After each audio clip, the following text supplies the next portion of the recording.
Hello बच्चों, my name is Ramashankar Singh and you are watching my YouTube channel RS physics funda. आप लोग देख रहे हैं कि आज हम लोग क्लास 12 का एक बहुत ही स्पेशल टॉपिक लेकर के आए हैं, magnetic field on the axis of circular current loop.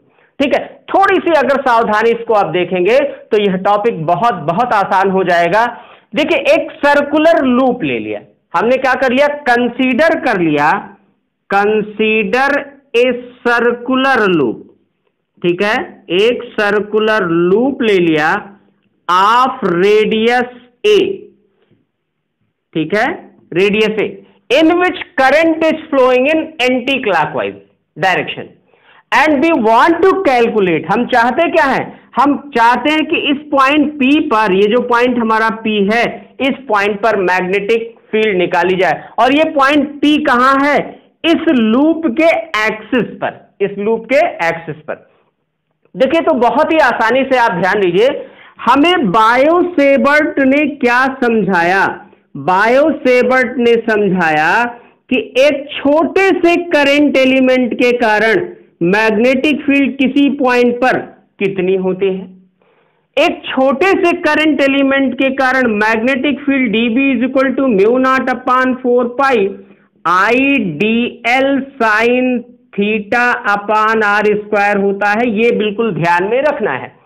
और यहां पर भी हम लोग इसी का इस्तेमाल करके बहुत ही इजी वे में इसको निकाल पाएंगे। अब यहां पर जरा देखो, इस पूरे लूप के कारण हमें इस पॉइंट P पर निकालना है।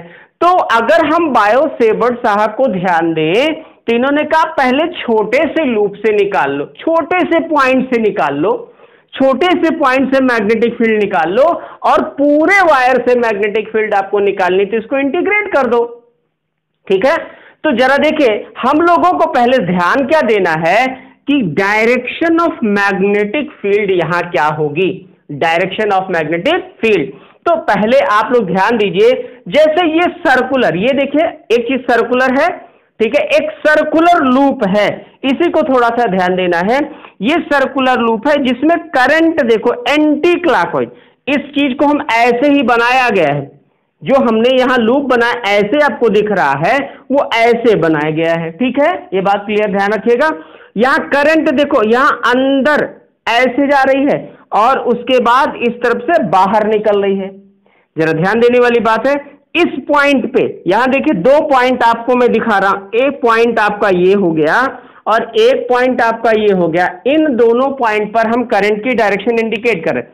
यहां देखिए करंट ऐसे, देखिए हमारा ये ऐसे करंट यहां क्या एंटी क्लॉकवाइज जा रही है, तो इसमें भी हमें करंट को क्या करना, एंटी क्लॉकवाइज। देखिए ऐसे गई, ऐसे, ये करंट ऐसे जा रही है और इधर से बाहर निकल रही है, ऐसे इधर, इसका मतलब इनवर्ड है। इधर आईडीएल की डायरेक्शन क्या है, इनवर्ड है, और इधर आईडीएल की डायरेक्शन क्या है, बाहर की तरफ है। मींस इस पॉइंट पर आईडीएल की डायरेक्शन ये है और इस पॉइंट पर आईडीएल की डायरेक्शन ये है। ये अंदर है into the plane of paper और ये बाहर outside the plane of paper है। ठीक है, ये बात क्लियर हो रही। देखिए फिर से एक बार समझ लीजिए, इधर क्लॉक मतलब जो है करंट अंदर की तरफ जा रही है और इधर से बाहर की तरफ निकल रही, तो आईडीएल की डायरेक्शन इधर इनवर्ड होगी, ऐसे देखो इनवर्ड, और इधर बाहर की तरफ, ऐसे देखो यहां से करंट ऐसे गई, ऐसे देखो इनवर्ड और इधर से बाहर की तरफ। ठीक है, ये बात क्लियर हो गई, इनवर्ड और बाहर की तरफ। अगर ये बात क्लियर हो गई तो जरा ध्यान दीजिए, हमें क्या करना है, यहां से इस पॉइंट पर मैग्नेटिक फील्ड निकालना चाहते हैं। पॉइंट कहां पर, पॉइंट P पर हमें मैग्नेटिक फील्ड निकालनी है। तो ये पॉइंट, इसको मान लिया कितनी डिस्टेंस पर है, S डिस्टेंस पर है। कितनी डिस्टेंस पर है, S डिस्टेंस पर है। हमें इस पॉइंट P पर मैग्नेटिक फील्ड निकालनी है। तो क्या होगा, तो हमने कहा ये करंट एलिमेंट हो गया। क्या हो गया, करंट एलिमेंट। करंट एलिमेंट की डायरेक्शन ये हो गई और S की डायरेक्शन इधर है, ऐसे। ठीक है, तो पहले देखिए मैग्नेटिक फील्ड की डायरेक्शन क्या होगी पॉइंट P पर। मींस डायरेक्शन क्या है, डायरेक्शन देखना है, किसकी direction, of B at P पर। देखिए, तो हम लोगों को ये सिखाया गया है dB is equal to I D L cross R, I D L cross R, और आर की जगह यहां पर क्या है, यस है, आर की जगह यस है, means direction of magnetic field dB ये आपका आई डी एल के भी परपेंडिकुलर होगा, and dB is also perpendicular to yes. तो यहां पर इस पॉइंट P पर देखिए ये यस है, तो यहां मैग्नेटिक फील्ड क्या होगी, ये इसके परपेंडिकुलर होगी, ये मैग्नेटिक फील्ड क्या होगी, परपेंडिकुलर होगी। इतनी बातें क्लियर हो गई। अब जैसे ही ये तिरछा हुआ, इसके यहां component of magnetic field, component of magnetic field at point P क्या होगा, तो एक कंपोनेंट आपका इधर होगा और एक कंपोनेंट आपका इधर होगा। ये बातें क्लियर हुई, ठीक है। अब जरा देखिए ये एंगल कितना होगा, तो इसको हमें निकालना है। इसको भी थोड़ा सा लोगों को समस्या होती है। अगर मान लिया इस एंगल को x, इस एंगल को y, इस एंगल को z मान लिया, तो आप देखिए ऐसे देखिए x plus five that is equal to 90, और यहां देखिए ये इतना दोनों एक दूसरे में मिलकर 90 है। और दूसरी बात यहां ध्यान दीजिए x plus Y that is also 90। अरे भाई इस पर ये dB परपेंडिकुलर है, ठीक है, तो क्या हो जाएगा, कंपेयर कर लोगे x plus five that is equal to 5 plus Y, और आप देख रहे हो 5 से 5 कट हो जाएगा, x इक्वल टू वाई हो जाएगा, मीन्स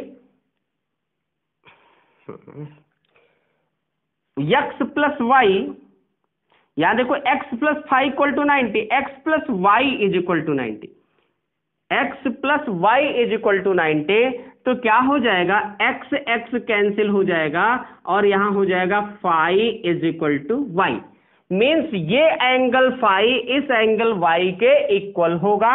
ये बात ध्यान में रखनी है, इसका मतलब ये एंगल भी फाइव हो गया, ठीक है। ये बात क्लियर हो गई। अगर ये बात क्लियर हो गई तो जरा component of magnetic field P पर देखिए, तो ये कंपोनेंट कितना हो गया, ये हो गया dB साइन फाइव, ठीक है, जिस पर एंगल बनता है वो क्या हो गया, dB कॉस फाइव। इतनी बातें क्लियर हो गई, ठीक है, ठीक है। और ठीक उसी प्रकार इस पॉइंट से जरा मैग्नेटिक फील्ड देखिए, तो अब एक बात और ध्यान में रखना है, ये जो मैग्नेटिक फील्ड निकली है वो कितने के लिए, इतने दूर, जो आपका ये वाला हाफ सर्कल दिख रहा है, ये इतने के कारण ही मैग्नेटिक फील्ड है। यहां पर ये बहुत जरूरी है, ध्यान देना। क्यों, क्योंकि अभी हमें इंटीग्रेट करते समय लिमिट चाहिए होगी, और लिमिट चाहिए होगी तो पता लग जाए भाई मैग्नेटिक फील्ड कितने वायर के लिए, कितनी लेंथ की वायर के लिए है, तो ये मुझे पता लग गया, यहां से यहां तक की लेंथ की वायर के लिए ये मैग्नेटिक फील्ड आपको दिख रही है, ठीक है। अब उसी तरह से यहां पर देख लीजिए भैया, यहां से अगर हम लोग मैग्नेटिक फील्ड निकालना चाहें तो इट इज अगेन यस। अब यहां से इसके भी परपेंडिकुलर, तो देखिए इसके परपेंडिकुलर हम लोग एक खींचे तो ये आपका ये हो गया, this is the direction of dB। Again वही सेम चीज, अगर ये एंगल फाइव है तो इसके दो कंपोनेंट बनेंगे, एक कंपोनेंट आपका ये हो गया, दूसरा ये, तो this angle must be equal to five, जैसा कि अभी आपको समझाया गया।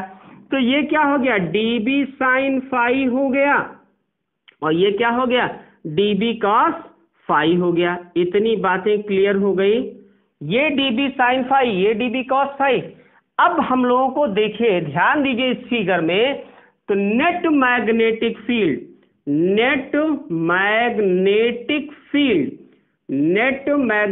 फील्ड एट P क्या हो गया भैया, जरा ध्यान दीजिए। देखिए ये dB cos फाइव एक दूसरे के अपोजिट है, dB cos फाइव एक दूसरे का अपोजिट है। तो अगर इसको हम लिख रहे हैं dB cos फाइव प्लस यहां देखिए dB sin five plus dB sin five, और अब ये अपोजिट डायरेक्शन में है तो minus dB cos five. Is it clear? यहां हम लोग ध्यान दे लेंगे, नेट मैग्नेटिक फील्ड जो हम लोग निकालेंगे ये कितना हो गया, 2 dB sin फाइव। अब बात हो कि बायोसेवर्ट ने कहा था डीबी मतलब magnetic field due to current element निकाल सकते हैं भाई। देखो तो डीबी की वैल्यू क्या होगी, mu not upon 4 pi I D L sine theta upon R square. जरा ध्यान दीजिए यहां एस स्क्वायर है, ठीक है। अब यहां थीटा की वैल्यू क्या होगी, theta is the angle between I D L and yes. तो यहां देखिए ये आई डी एल है और ये यस है, इन दोनों के बीच का एंगल, ये आई डी एल है आपको दिख रहा है और ये यस, इन दोनों के बीच का एंगल कितना है 90 डिग्री। तो यहां डीबी की वैल्यू जो होगी बेटा वो क्या हो जाएगी, mu not upon 4 pi I D L sine 90 upon S square. Sine 90 की वैल्यू कितनी होगी 1, साइन 90 की वैल्यू कितनी होगी 1, तो dB is equal to mu not upon 4 pi I D L upon S square, ठीक है। तो dB की वैल्यू मिल गई आपको, यहां सारी वैल्यू ऑलरेडी मिली है।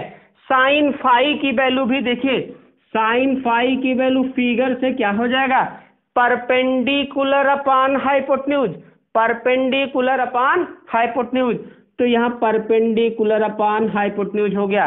अब इन सारी वैल्यू को पुट किया जाए और अपने रिजल्ट को निकाल लिया जाए। चलिए ठीक है, हम लोग इस वैल्यू को पुट करते हैं और रिजल्ट निकालने का एफर्ट करते हैं, ठीक है। क्लियर, इतनी बातें ध्यान रखिए। अब देखिए टोटल मैग्नेटिक फील्ड क्या निकालना है, total magnetic field, total magnetic field.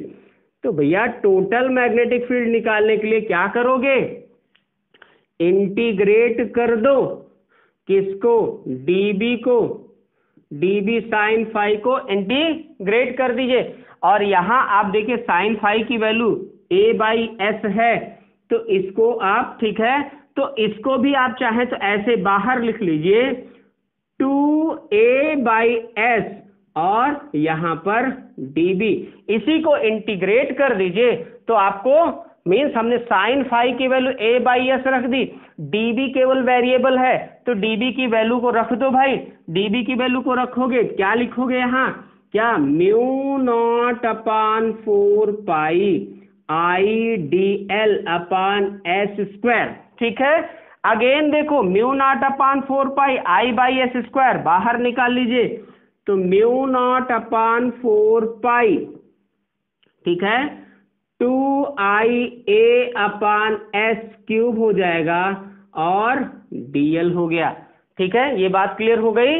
यहां से देखिए हमने क्या कर दिया, यहां साइन फाई की वैल्यू रख दी और dB की value mu naught upon 4 pi आई dl अपान एस क्यूब रख दिया, तो dB की value mu naught upon 4 pi आई dl अपान एस स्क्वायर, ठीक है। और साइन फाई चाहे इसको तो हम ऐसे कर सकते थे बेटा, ठीक है, साइन फाई की वैल्यू हमने यहाँ 2 बाहर किया था, साइन फाई की वैल्यू a बाई एस कर देते। अब यहां से क्या कर लिया, म्यू नॉट अपान 4 पाई बाहर, आई अपान एस क्यूब बाहर, a बाहर, अब यहाँ dl बचा। तो जरा देखिए हमारी जो मैग्नेटिक फील्ड, अब इसकी लिमिट क्या होगी, लिमिट देखिए मैंने आपको बताया यहाँ लिमिट किसके लिए, dB साइन फाई के लिए, किसके लिए, dB साइन फाई। तो जो dB साइन फाई निकला था इसके मैंने बताया था यहां से यहां तक के लिए, यहां से यहां तक के लिए, इसका मतलब 0 से, अरे भाई इसकी लेंथ कितनी होगी, एक सर्कुलर की लेंथ होती है 2 पाई a r, ठीक है। तो यहाँ रेडियस a है तो आधे के लिए क्या होगी, पाई a होगी, आधे के लिए क्या होगी, पाई a होगी। इतनी बात क्लियर हो गई, आधे के लिए पाई a हो गई, क्लियर। अब हम लोग इस वैल्यू को सॉल्व कर ले, बहुत इजीली हम लोगों को पता लग जाएगा कि कितनी मैग्नेटिक फील्ड आएगी। तो क्या हो गया, B is equal to mu not upon 4 pi 2i by I A by S cube, और यहां पर इंटीग्रेशन करेंगे बेटा तो इंटीग्रेशन यल आएगा और कहां से कहां तक, 0 से पाई a तक। अगेन क्या होगा, upper limit minus lower limit means mu not upon 4 pi 2ia upon S cube और यहां पर क्या हो जाएगा pi a minus 0। Is it clear? ये बात क्लियर हो रही है? फिर से जरा एक बार ध्यान दे लीजिए भैया, क्या हो गया, तो b is equal to mu not upon 4 pi 2ia upon S cube और यहाँ इंटू पाई ए हो गया। और आप क्या कर दिए, पाई से पाई कट, ठीक है, तो क्या हो गई वैल्यू, म्यू नॉट और 2 2 जा 4, mu naught upon 2 I A square upon S cube. This is the magnetic field at point P। अब जरा हमें S की वैल्यू को रखा जाए, S की वैल्यू को यहां से निकाला जाए भैया, तो S की वैल्यू क्या होगी, S की वैल्यू देखिए, ये परपेंडिकुलर हो गया, ये बेस हो गया, ये हाइपोटेन्यूज हो गया, तो S can be written as a square plus R square power 1/2, ठीक है। तो S क्यूब की वैल्यू क्या हो जाएगा, B is equal to mu not upon 2 I A square upon S के प्लेस पर A square plus R square, ठीक है, की पावर 3 और 3/2 कर दीजिए। तो this is the magnetic field at point P due to this circular loop. This is the magnetic field at point P, this is due to this circular loop. मुझे लगता है ये चीजें आपको बहुत आसानी से समझ में आ गई होगी। जरा एक बार फिर से बहुत ही जनरल वे में आप सीख लीजिए क्या क्या चीजें इसमें टेक्निकल थी, उस चीज को आप जिससे कंफ्यूज ना हो, बड़ी आसानी से कर पाए। मैंने कहा सबसे पहले ध्यान रखिए इस करंट एलिमेंट के कारण इस पॉइंट पर क्या होगी मैग्नेटिक फील्ड की डायरेक्शन। तो this is the direction of magnetic field. और मैग्नेटिक फील्ड इसके दो कंपोनेंट होंगे, एक कंपोनेंट आपका हो गया dB sin phi और दूसरा कंपोनेंट हो गया dB cos phi, ठीक है, दूसरा हो गया dB cos phi। Again from this side, इस साइड से एक कंपोनेंट हो गया, इस मैग्नेटिक फील्ड का एक कंपोनेंट हो गया dB cos phi और dB sin phi। तो आपको जो नेट मैग्नेटिक फील्ड मिली, वो कितनी मिली बेटा, वो 2 dB sin phi के बराबर मिला, ठीक है, 2 dB sin phi के बराबर मिला। अब हमें dB की वैल्यू मिल जाती, तो हमने कहा dB की वैल्यू तो मिला म्यू नॉट अपान 4 पाई IDL अपान एस स्क्वायर के बराबर।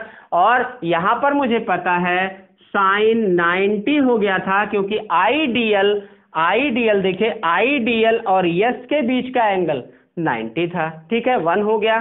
तो हमें क्या करना होगा, नेट मैग्नेटिक फील्ड निकालनी होगी, मींस टोटल मैग्नेटिक फील्ड निकालनी थी।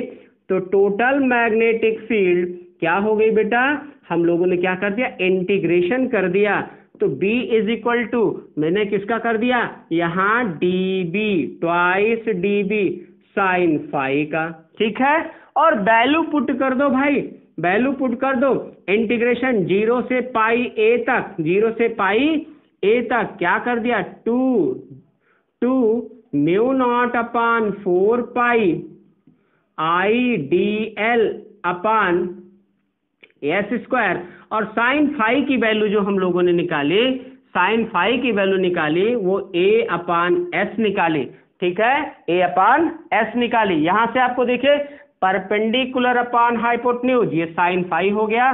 तो इस तरह से हम लोगों ने जब इसका निकाल लिया तो पूरी वैल्यू हमको मिल गई कितनी, यहां देखिए 2 म्यू नॉट अपान 4 पाई क्या हो गया, IA अपान एस क्यूब हो गया। और यहां से अभी हम लोगों ने जब DL का निकाला तो पाई A केवल निकला, ठीक है, पाई A निकला, क्लियर, पाई A। और हम लोगों ने पाई से पाई कट कर दिया, तो हमारी मैग्नेटिक फील्ड मिल गई हमको, ठीक है, हमारी टोटल मैग्नेटिक फील्ड मिल गई। B इज इक्वल टू क्या हो गया, mu naught upon 2 IA square upon S cube हो गया। ये बात क्लियर हो गई। 2 4 से कट गया, 2 2 जा 4, 2 2 जा 4, mu naught upon 2 IA square upon S cube हो गया। और यस की वैल्यू हमने कहा कि a square plus R square की power 1/2. So this is the magnetic field mu not upon 2 I A square upon A square plus R square की power 3/2. ठीक है, ये बात समझ में आ गई. ये एक लूप के कारण, ड्यू टू वन सर्कुलर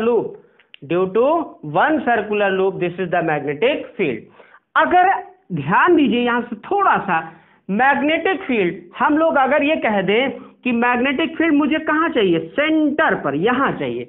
यहां से देखो धीरे धीरे इसको ले आओ और एक आर की वैल्यू, इफ आर बराबर 0 तो बी एट सेंटर कितना हो जाएगा. तो जरा देखिए, म्यू नॉट कितना हो गया, mu not I A square upon 2, और यहाँ आर की वैल्यू को 0 कर दो. तो यहाँ आर की वैल्यू को जब 0 करोगे तो ए स्क्वायर की पावर 3/2 हो जाएगा बेटा, और ये कट हो जाएगा. Means magnetic field at centre क्या हो जाएगा, mu not I A upon 2 हो जाएगा. ये बात समझ में आ गई. मीन्स देखो कैसे हमने अगर एक्सियल पर निकाल लिया तो इस पॉइंट को धीरे धीरे कहां ला लिया, सेंटर पर, और सेंटर पर ला लिया तो उस समय क्या हुआ, आर की वैल्यू 0 हो गई, और आर की वैल्यू को हमने 0 पुट कर दिया तो मैग्नेटिक फील्ड हमें सेंटर पर मिल गई. तो this is all about this important topic. मुझे विश्वास है कि आप लोगों को ये बहुत अच्छे से समझ में आया होगा. इसको मैंने रिपीट भी कर दिया, तो प्लीज इसको बहुत थारोली देखते रहिए. अगर ये टॉपिक आपको समझ में आया हो तो प्लीज मेरे चैनल को लाइक और सब्सक्राइब करिए. Thank you.